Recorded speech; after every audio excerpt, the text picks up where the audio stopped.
no aldeia. Olha, de algo tão profundo, né? E que Flávio seja um canal para que essa espiritualidade possa se expressar. Com tudo que ele já tem de conhecimento, profissional da área de saúde.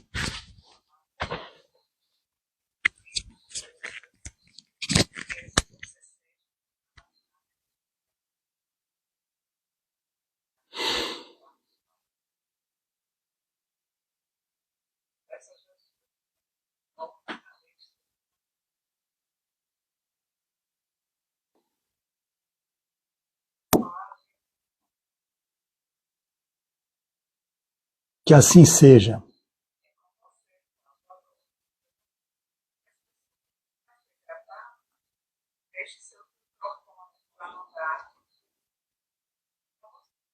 Tá bom, minha amiga. Foi Joana que passou a palavra, né? Gratidão por você ter preparado a sala, de modo que todos pudessem estar mais conectados com a proposta. E aqueles que vão nos ouvir a posteriori, lá no meu canal do YouTube, que é meu nome, Flávio Nery de Azevedo, ou no Instagram, que eu estou transmitindo aqui ao vivo. Eu peço licença às pessoas do Instagram que estão me vendo nessa posição, porque eu percebo que depois daqui eu levo para o YouTube. E aí o que acontece é que no YouTube fica com a cara assim. Para o Instagram é legal assim, mas para o YouTube é melhor na horizontal. Então vocês aí que estão me vendo, faz isso. Eu já fiz e dá no mesmo. Ao invés de ficar vendo o celular desse jeito assim, vocês fazem isso e dá para ver do mesmo jeito no Instagram. A postagem não fica muito condizente com a dinâmica do Instagram, fica assim lá, mas é porque eu percebo que a visibilidade no YouTube ela é muito melhor quando a imagem chega desse jeito, e a gente lá no YouTube, quando vocês querem ver a palestra, no Instagram vocês não conseguem acelerar, e eu sei que eu falo numa velocidade 1.5, então no meu canal Haroldo Dutra fala 1.0, dá para botar 1.5, tem palestrantes que falam 1.25, dá para botar 1.5, eu já falo 1.5, se você acelerar para 1.75, você já não ouve nada, não vai entender nada do que eu digo, né? Mas eu vou tentar falar mais devagar, e lá no YouTube, vocês têm como botar na velocidade maior e uma palestra de 40 minutos vira meia hora. E aí vocês conseguem pegar a energia, porque o objetivo é captar a energia do que está sendo dito e não criar entendimento, conclusões e definições de tudo que nós dissemos. Então vamos lá. Para quem não sabe, o tema de hoje é qual é a nossa maior perda, né? Não é o tema que a gente escolheu, porque eu esqueço direto, é tantas coisas. Então o tema especificamente que Dulce, qual é a nossa maior perda, né? Então, peraí, tem gente me ligando aqui, atrapalhando aqui minha live. Então, nessa perspectiva, quando a gente percebe essa pergunta, eu já provoquei Dulce, quando ela me sugeriu, né, que o tema do mês era perda, eu já provoquei ela. Então, vamos falar sobre qual é a nossa maior perda. Aí ela fez o card bonitinho, 3 cards lindos, eu falei, escolha o que você acha melhor, qualquer um deles está bom. Ela escolheu o card da divulgação, e ela falou, o que você acha, Dulce? Que resposta você daria? Ela me deu 2 respostas lá, e eu vi que realmente é uma pergunta que amplia as possibilidades de entendimento de acordo com o grau de percepção de cada pessoa, né? Então é óbvio que essa pergunta abriria para vocês infinitas possibilidades. Eu não vou aqui fazer uma interlocução com cada uma de vocês que estão aqui na live, porque perderíamos muito tempo, e as pessoas também no meu canal do Instagram não iriam ouvir muito bem vocês, porque o áudio sai no notebook. Eu teria que fazer isso, eu já aprendi, eu faço isso, ó. E eu boto lá, aí consigo até gerar a interlocução. Mas de antemão, eu falarei da pergunta que eu fiz a Dulce. Dulce respondeu, Flávio, eu acho que a maior perda da gente seria a perda da dignidade. Ok. Outros poderiam dizer a perda financeira. Ok. Outros poderiam ser a perda de um ente querido. Ok. Outros poderiam dizer a perda de um filho. Ok. Todas essas perdas, no meu ponto de vista, são perdas que são legítimas e que são significativas, e elas são variáveis de acordo com cada pessoa. Mas, quando eu fiz a pergunta, e foi provocativa, porque é o caminho que eu estou trilhando nesse movimento de expositor, cada dia mais direcionando e objetivando para aquilo que eu penso, que seja contribuição para o movimento espírita enquanto a proposta de renovação interior e de transformação moral que precisamos ter, Muito menos importa se tem vida em Marte, se tem vida em Júpiter, se o cachorro, quando morre, ele vai para uma colônia ou se ele vai para algum outro lugar. Eu acho que isso é muito menor diante da proposta maior que a doutrina nos possibilita e que sempre está resumida na questão 919, lá do Livro dos Espíritos, que é cansativamente e exaustivamente citada por todos os expositores, né, ao longo de tantas palestras que nós ouvimos. Qual é o meio prático e mais eficaz para se melhorar nesta vida e resistir aos arrastamentos do mal? A pergunta é muito direta, objetiva, e os espíritos não responderam que o meio prático mais eficaz é mudar o comportamento, é criar uma persona de bonzinho, ou negar a vaidade, negar o egoísmo, rejeitar e reprimir o orgulho. Eles não responderam assim. A resposta foi muito objetiva e direta quando eles dizem: um sábio da antiguidade vô-lo disse, conhece-te a ti mesmo. Pronto.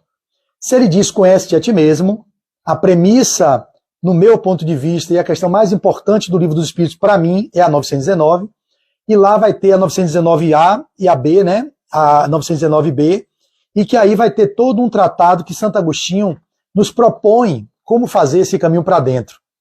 Então, qual é a maior perda que nós poderíamos ter? Eu respondo, a perda do si, a perda de si mesmo, a perda de vocês mesmos.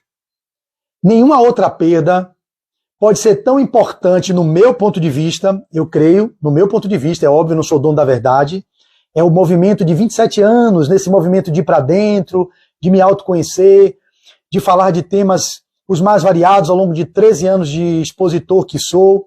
Isso tudo me faz perceber que a maior perda que eu poderia ter na vida não é a perda de meu patrimônio material, não seria a perda de minha mãe, porque pessoas a gente não perde, pessoas desencarnam, pessoas morrem, falecem.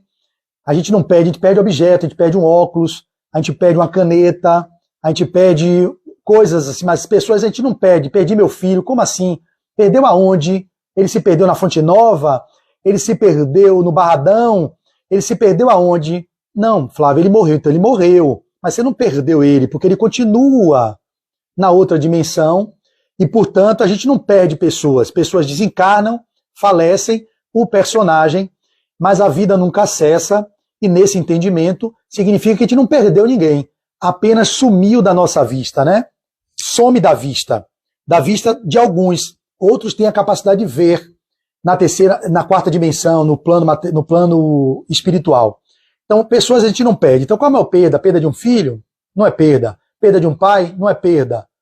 Perda de uma mãe? Não é perda. Isso ninguém perdeu, porque a gente perde coisas e objetos.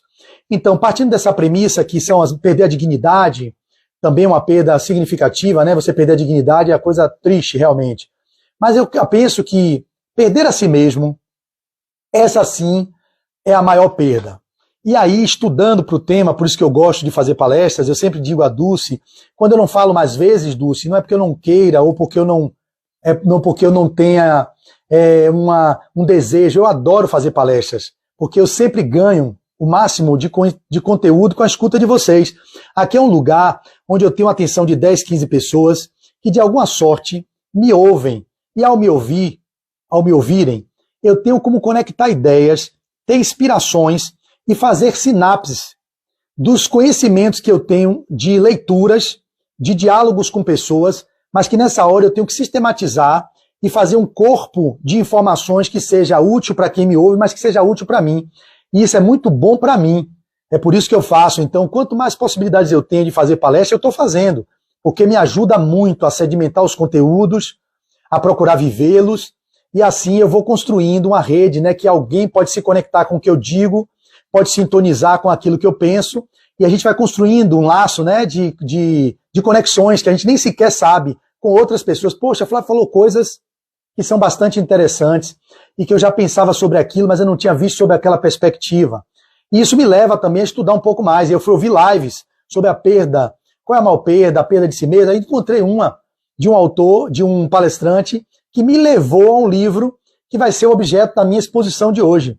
Como eu faço com as mensagens de Marta, em que os centros que me dão a possibilidade de escolher o tema, eu trago as mensagens da benfeitora Marta, que são mensagens psicografadas por Marcel Mariano, que são mensagens do cotidiano, do dia a dia, bem atuais. Eu adoro as mensagens dela. E a benfeitora Joana de Ângeles, que também é uma outra que eu tenho uma maior admiração, maior carinho por ela. E quando eu vi o palestrante, citou a obra que eu não sabia, eu já li, e a obra é essa que vai ser o tema da gente de hoje. Amor, Imbatível Amor, que faz parte da série psicológica da Joana. Ele é o 9º livro da série, que começa com... o último livro é Psicologia da Gratidão, e o primeiro livro é... Me fugiu o nome agora, mas eu vou lembrar aqui. Vou dizer... Lembrei. Jesus e a Atualidade. O primeiro livro, Jesus e a Atualidade, e o último livro, Psicologia da Gratidão. E o 9º é Amor, Imbatível Amor. No capítulo 12, tem lá Transtornos Contemporâneos, que é o título, e que subdivide-se em perda do si, ausência de alegria, impulsos doentios perversos. E aí o cara citou na palestra perda do si. Eu digo, oi, foi o que eu tinha falado para você na pergunta qual é a maior perda, e eu não respondi a você para deixar você também curiosa, Dulce, para vir para a palestra e ver o que é que eu penso que é a maior perda que nós temos, que é a perda de nós mesmos. Perder a si mesmo é a pior perda que a gente poderia ter na nossa existência, porque a gente perde o essencial, que é a conexão com o que nós somos em verdade.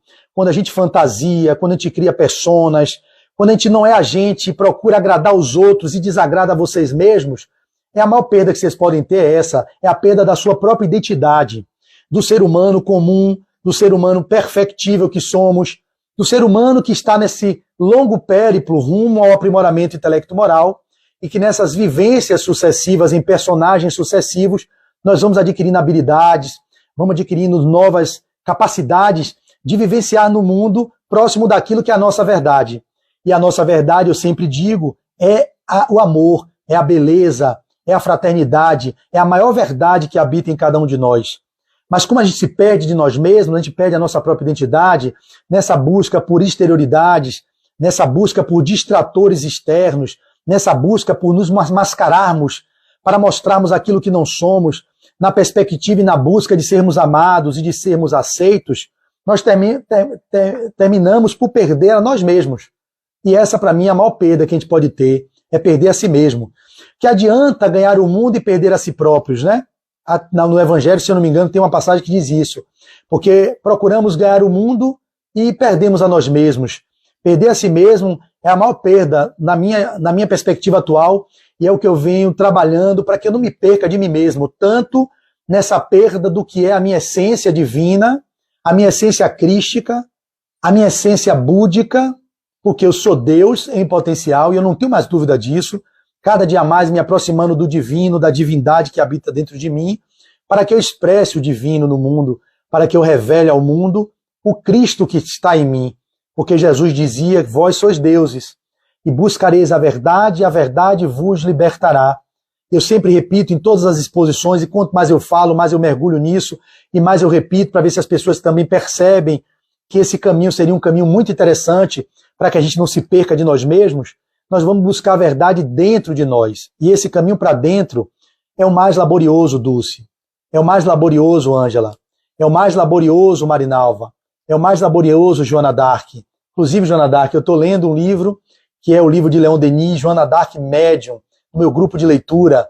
Que espírito de escola, que é Judas reencarnado, né?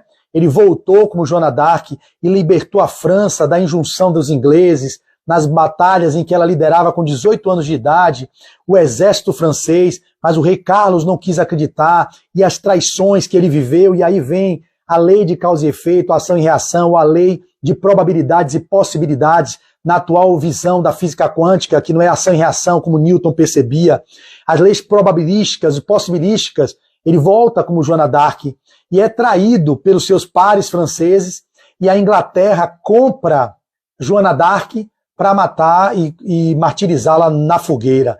Uma médium de grande potencial mediúnico, que tinha conexões com os espíritos de Skoll, que trouxeram ela revelações para ela ajudar a França naquela guerra de 100 anos que ela viveu contra a Inglaterra e que massacrou a França. Mas é verdade que, é só porque eu citei você, perder a nós mesmos enquanto espíritos imortais que somos, claro que nessa estrutura do personagem Flávio Nery de Azevedo, Perder a Flávio Nery de Azevedo também é uma grande perda, porque é o personagem possível que eu moldei ao longo de encarnações sucessivas e que forjou esse personagem, que hoje é a minha melhor versão. É a versão melhor que eu posso estar, que é um cara ainda grosseiro, intolerante, irritadiço, mas é uma pessoa sensível, que tem uma capacidade de olhar a dor humana, que tem uma vocação para estar me conectando com as pessoas, que gosta de gente, que adora falar, que tem as possibilidades e habilidades que é do pensar, da oratória, que também se percebe irritadiço, que também tem ainda características de ciúme, de inveja. Sou extremamente egoísta. Em vários momentos da minha vida eu vejo o quanto eu sou egoísta. Então esse Flávio, que eu já reconheço e que já tenho, às vezes, constrangimentos de me perceber ainda agindo de uma forma tão primitiva, de uma forma tão vil, de uma forma tão primária, isso constrange. Não é que eu fique feliz em porque eu estou citando isso, que eu acho que isso é beleza, ai, ok. Não, quem fala assim é porque ainda está na persona, eu sou assim mesmo e que dane-se o mundo. Não, não é sobre isso. Isso incomoda, isso constrange, isso me faz olhar para dentro e dizer, poxa, Flávio, você ainda não está no lugar que você gostaria, mas hoje eu já sei o caminho, hoje eu já sei o roteiro, não há outro roteiro. O roteiro é ir para dentro, é olhar para dentro, é aceitar a minha melhor versão, é ver minhas sombras, encontrar-me com aquilo que de mais feio e sujo, vil e comum que eu trago. E nesse olhar para dentro, eu ir descobrindo a minha melhor versão, que vai se reinventando a cada dia, a cada nascer do sol, a cada amanhecer. Eu posso fazer novas escolhas, criar novas realidades e expressar a minha potência divina que eu sou. Então, nesse movimento que é a compreensão que eu chego para a mensagem de hoje, falar mais sobre esses assuntos, melhor do que Joana de Ângeles não poderia ser. Então eu vou ler a mensagem dela, que é 1,5 páginas, como eu faço com as de Marta. Claro que eu poderia falar o sabor da minha própria emoção, porque eu faço outras conexões, mas na leitura dela eu posso trazer mais contribuições para vocês e aprofundar o nosso tema, qual é a maior perda? E aí eu encontrei aqui a minha querida dizendo, perda do si. Vamos lá? E ela diz assim, o ser humano é, na sua essência, um animal social. Deixa eu colocar isso aqui em um lugar que não fique batendo no queixo. Esse microfone me faz sentir, só falo direto, como se fosse Silvio Santos. Silvio Santos, vem aí, lá, lá, lá. Ele tinha aquele microfone no passado que era uma coisa, um bagulho que ficava assim, né? Aí eu me sinto assim. Às vezes fica batendo no meu pescoço, fica batendo no meu queixo, mas o áudio fica melhor quanto mais próximo fica da boca.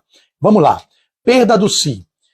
O ser humano é, na sua essência, um animal social, programado para viver em grupo, através do qual mais facilmente pode desenvolver os sentimentos, transformar os instintos primitivos em razão, ascendendo emocionalmente até atingir o patamar da intuição. Olha que legal, né? A gente vem lá no Evangelho segundo o Espiritismo que nós somos inicialmente instintos, depois sensações, depois as emoções, e o grau mais alto da emoção que nós podemos almejar é o amor, que é o sentimento do amor, né?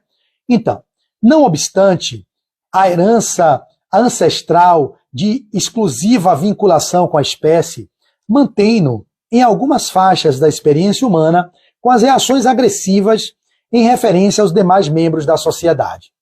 Essa conduta atávica, perturbadora, se desenvolve como individualismo que o isola da comunidade, empurrando-o para a vivência de conduta estranha e alienada. Outras vezes, para fugir a esse comportamento, persegue o sucesso com avidez tormentosa, nele colocando todas as suas aspirações. Isso aí, qualquer semelhança com alguém que vocês conheçam ou com vocês próprios, é mera coincidência, né? Como diz o ditado. Qualquer semelhança é mera coincidência. É o que mais vemos hoje. Uma busca desenfreada pelo ter, e a gente esquece do essencial que é ser. Esse discurso não denota que eu diga que a gente não precise ter. Óbvio, no mundo material faz parte as aquisições materiais como conforto, como uma vida equilibrada, naquilo que é útil para o desenvolvimento da sua condição de ser humano e do espírito que precisa do corpo para se desenvolver. Mas a gente trocou aquilo que seria o essencial para aquilo que seria o secundário. O essencial é a autotransformação, é o despertar da consciência. Esse devia ser o nosso propósito primário na evolução. Mas a gente colocou como propósito secundário isso, e o propósito primário é a busca de uma profissão, a busca de um status social, a busca de um casamento, a busca de uma formação acadêmica.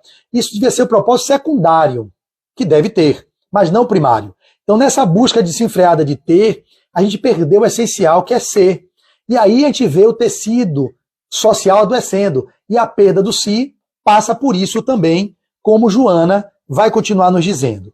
Quando isso ocorre, e não possuindo resistências morais, em desenvolvimento, nem maturidade psicológica, torna-se massificado pelas conquistas tecnológicas, pela mídia insensível, desaparecendo no volume da sociedade, confundido com todos, sem possibilidades de iniciativa pessoal, de autorrealização, de identificação dos objetivos essenciais da existência humana, ocorrendo-lhe a perda do si. Vou repetir. Quando isso ocorre, que é fugir, outras vezes, para fugir desse comportamento, persegue o sucesso com avidez tormentosa, nele colocando todas as suas aspirações. Nós vemos aí os mitos, né, que temos hoje, que são referências que são completamente desmoralizadas em pouco tempo de sucesso. Nós vemos perdido nas drogas, com envolvimento em maracutaias. Então a gente projeta nessas lideranças ou nessas pessoas que a gente tem nos ídolos do futebol, nos ídolos da música, pessoas que são completamente desprovidas de qualquer conquista moral. Elas às vezes alcançaram os patamares que muitos sonham, né, em ter, que é o padrão financeiro, ter um jato para se deslocar, o sucesso, os likes nas redes sociais, os imensos seguidores, que as pessoas pensam que aquilo é sinal de que é de status. Na verdade, há um vazio existencial imenso. Enquanto desses se suicidam, enquanto desses estão ali, que trocariam todo aquele sucesso. Vi agora no Fantástico ontem, uma menina linda de 28 anos, que foi fazer uma cirurgia de lipoaspiração, fez um tromboembolismo, fez uma embolia pulmonar e desencarnou aos 28 anos. Foi fazer uma lipo, né, e uns ajustes de algumas coisas estéticas, só que ela tinha acho que é um linfedema, ou um lipedema no joelho, uma gordurinha que incomodava ela. Aqui não há uma crítica, né, que as pessoas fazem aquilo que acham que devem fazer das suas vidas, e às vezes uma cirurgia estética, que às vezes nem tinha muitos incômodos, e morre, desencarna. É óbvio que nem todo mundo que faz lipo vai desencarnar. Eu tive uma amiga fisioterapeuta também, colega linda, nova, ela ia casar em julho, quando foi em maio, ela era magrinha, mas ela tinha uma gordurinha que estava excedente no abdômen para entrar no vestido, magra, você não tem noção. Ela fez a lipoaspiração e morreu no centro cirúrgico. Eu fico perguntando quais são os valores que nós estamos dando como essencial à vida. Será que é o culto à forma? Será que é culto ao externo, que é culto ao belo? É óbvio que nós devemos zelar pelo corpo, é óbvio que nós devemos, eu cultivo meu corpo também, eu vim agora da academia, eu vou acabar minha palestra, vou jogar beach tênis até 11 horas da noite, eu jogo vôlei de praia, eu faço natação, eu faço vários esportes, é óbvio, mas eu não faço isso por uma busca desenfreada de manter um corpo. Eu sou hipotônico, eu não tenho um tônus eu sou barrigudo, tenho os peitos caídos, tô todo velho de 50 anos e ok, mas eu tô preservando meu corpo no sentido de não ficar na loucura, eu faço porque me dá prazer, é uma forma de descarga do grande potencial de energia que eu trago e já reconheço que tenho. Como eu não trabalho como vocês, seres humanos normais, de segunda a sexta-feira, eu me dou o luxo, segunda-feira hoje eu não trabalho na sexta, eu não vou trabalhar na quinta, então vários dias, eu não trabalho 2 dias na semana, então eu tenho tempo sobrando para me dedicar às palestras, para me dedicar ao trabalho voluntário, também é trabalho, né? Toda forma útil de trabalho é trabalho, né? Toda forma útil de tarefa é trabalho, então eu não estou dizendo que isso não seja trabalho, mas não é o trabalho formal, não é o trabalho remunerado, que é legal, eu também ganho meu dinheiro, mas eu não vivo a vida em função do trabalho, eu não deixo que o trabalho seja, eu não vivo para trabalhar, eu trabalho para viver. Muda toda a minha premissa. Então, essas conexões com outros campos de energia são essenciais até para o equilíbrio. A própria benfeitora Joana diz que o esporte é uma forma de recanalização da energia vital, onde você pode desopilar, onde você faz descargas dopaminérgicas, serotoninérgicas, que deixam você em estado de steady state, né, que a gente chama de estado de homeostasia na fisiologia. Fica em estado de homeostase, onde você sente o estado de prazer. Mas é óbvio que esses prazeres são fugidios. A gente fica também viciado, as pessoas que vivem nisso querem correr sempre porque libera serotonina e fica viciado em corrida, em natação, em esportes de alto impacto, para ficar cheio de adrenalina ou com estado de bem-estar. Só que esse é um fenômeno externo. O espírito, se você mata o corpo, não tem mais vida no corpo, é o espírito que gerencia. Então até as depressões, os transtornos que acontecem na bioquímica celular, ele é fruto de um espírito que está em desarmonia, de um corpo perispiritual desarmonizado. Então, a gente tem que zelar pelo princípio inteligente que somos, é o espírito imortal. Para a gente não perdermos para não nos perdermos de nós mesmos, é preciso encontrar nós mesmos na essência do que está dentro, e não nessas exterioridades e que trazem a gente as verdadeiras distrações do que seria o essencial. E ela vai falar, então, quando isso ocorre, e não possuindo resistências morais, porque eu disse, você pode viver tudo isso, os esportes, cuidar do corpo, fazer seus procedimentos estéticos, não há problema quanto a isso, cada um faz aquilo que lhe traz bem-estar, mas há uma perda da referência, as pessoas estão perdendo, do meu ponto de vista, o sentido do bom senso, o que Kardec foi o bom senso encarnado, as pessoas perderam o bom senso. Por quê? Porque o vazio é tão grande que cada procedimento, essa menina que morreu mesmo é linda, Deus falou, meu Deus, a menina é linda, linda demais. Eu digo, meu, que menina linda é essa? Ela já tinha feito silicone, ela já tinha feito vários procedimentos, colocou, acho que, alguma coisa nos lábios, enfim, mas ela já é bonita. Aí fica querendo ficar, porque existe um vazio, provavelmente, na alma dessas pessoas, que mesmo se olhando, ela não consegue encontrar alegria naquilo que vê, mesmo expressando um personagem alegre, pode ser muito mais eufórico do que uma verdadeira alegria, ou até mesmo ela podia ser uma pessoa alegre, não quero desconsiderar que também ela possa ser uma pessoa alegre, porém estava insatisfeita com coisas que, no meu ponto de vista, seriam irrelevantes para o que diz respeito ao padrão estético do que já está realmente bem esteticamente qualificado no que é. Mas as referências externas, os padrões da mídia, que sempre exigem mais e mais, as pessoas vão se perdendo de si mesmas. A Joana diz, quando isso ocorre, e não possuindo resistências morais, em desenvolvimento, nem maturidade psicológica, torna-se massificado pelas conquistas tecnológicas, se perde nas redes sociais e se perde nas tecnologias, pela mídia insensível, que não está nem aí, massacrando mesmo, com notícias que trazem as pessoas a um padrão de estética cada vez mais exigente, ou notícias que são deprimentes, e a gente fica sendo guiado por essas pessoas, perdendo a referência e a identidade, que é a própria identidade de vocês. Uma mídia insensível, desaparecendo no volume da sociedade, se sente um invisível social, e aí para ter visibilidade você tem que fazer algo diferente, você tem que fazer algo para poder se destacar, você tem que criar alguma coisa para poder chamar atenção, e as pessoas até perdem a dignidade, né? Uma perda da dignidade que se expõe a situações vexatórias, no meu ponto de vista, né? E que às vezes são, e aí tem likes, porque aquilo que é vexatório às vezes dá mais like do que aquilo que é elevado. Se você faz uma ação social beneficente, você tem muito menos visibilidade do que se você bota uma briga entre uma torcida e outra, ou um marido brigando com a esposa, ou então uma queda que alguém se arrebentou. A gente tem uma tendência ao mórbido, né? Aquilo que é mais periférico, que é mais primitivo. Então, desaparecendo no volume da sociedade, confundido com todos, sem possibilidades de iniciativa pessoal, de autorrealização, de identificação dos objetivos essenciais da existência humana, ocorrendo-lhe a perda do si. As suas são as aspirações e os gostos gerais, por sentir-se esmagado pela propaganda que o aturde, quanto mais ele a consome. Você consome e nunca está satisfeito. Você vai fazendo e cada vez você faz mais e sempre esvaindo e aquilo nunca supre. Eu que sou terapeuta, psicoterapeuta e também terapeuta corporal, fisioterapeuta, eu trabalho com a visão integral do ser humano, na sua visão física, mental, espiritual, energética, social, relacional, e eu percebo quantas pessoas, eu repito sempre, mesmo com poder aquisitivo imenso, vazias existencialmente, pessoas muito pobres, que às vezes estão vazias existencialmente, ou pessoas que são muito bonitas, belas, e sentem um vazio, transtorno de ansiedade, transtorno de pânico, com depressão, com tudo aquilo que poderia ser, nossa, você tem tudo isso, mas aquilo não deu à pessoa o que ela gostaria de ter, que é um pouco de paz e harmonia interior, porque não está no que você tem, porque ter e não ter, como diz Joana, não traz felicidade. A felicidade é ser, porque sendo, mesmo tendo, sendo, você pode viver em paz. E mesmo não tendo, sendo, você também pode viver em paz. Mas quando você não é, quando você não tem, você pode perder sua paz. E mesmo quando você tem muito, também você pode perder sua paz. Então o problema não está em ter e não deixar de ter. O problema está em ser. Isso é uma análise que eu faço há anos, até para mim mesmo. Para que eu não me perca nessa busca desenfreada pelo ter. Toda vez que eu entro nesse padrão, que eu percebo, nossa, será que é isso mesmo que eu preciso para a minha vida? Porque as pessoas vão ter as mais variadas justificativas para legitimar as aquisições materiais ou as conquistas materiais que elas têm. E é óbvio, isso é chamado mecanismo de defesa do ego, que é dito como racionalização.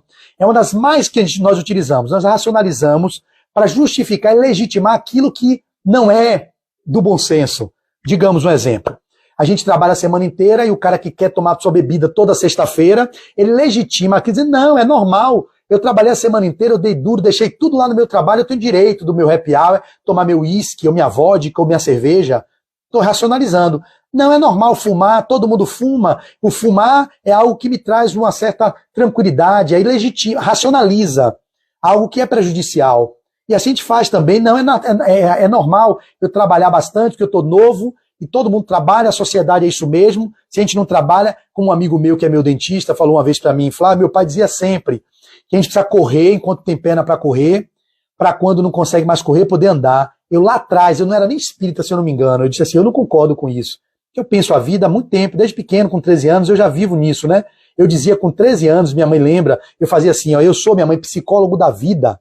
Eu dizia, eu não sabia por quê, é loucura, sou psicólogo da vida, eu entendo a mente humana, minha mãe, porque eu avaliava as pessoas, eu sentia que alguém ia roubar a gente, ó, esse cara é mau caráter, essa menina tá mentindo pro senhor, meu pai. Aí meu pai, você sabe que tá julgando? Eu digo, não tô julgando, eu percebo a energia, eu não sabia explicar. Pode ser uma faculdade mediúnica, podia ser, uma habilidade que eu trouxe, podia ser, mas eu captava o campo de com quem eu convivia, isso aí vai trair a gente, isso aí. Então eu falava, eu sou psicólogo da vida desde novo, né? Eu dizia assim, e a gente percebe que isso é uma habilidade que a gente já traz como condição, provavelmente do espírito imortal que eu sou. Mas eu disse isso para falar alguma coisa, eu esqueci.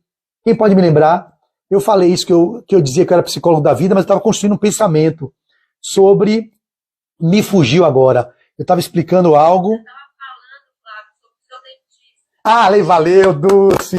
Eu fiz isso para ver se vocês estavam atentos. É isso que os professores falam, né? Mentira, eu tinha esquecido. Meu dentista, portanto, que fala para mim que tinha que correr. Eu digo, não, eu não concordo. Lá atrás, antes de ser espírita, eu disse assim, não, eu acho que a gente tem que andar sempre. Para não cansar e não ter que ficar no final da vida não podendo nem mais andar, porque a gente matou o corpo de uma forma tão avassaladora, porque acha que está jovem, a energia vital nunca vai se esvair. Pelo contrário, eu também sou da medicina chinesa. Eu trabalho com a medicina chinesa. A gente sabe na medicina chinesa que é um outro paradigma de medicina.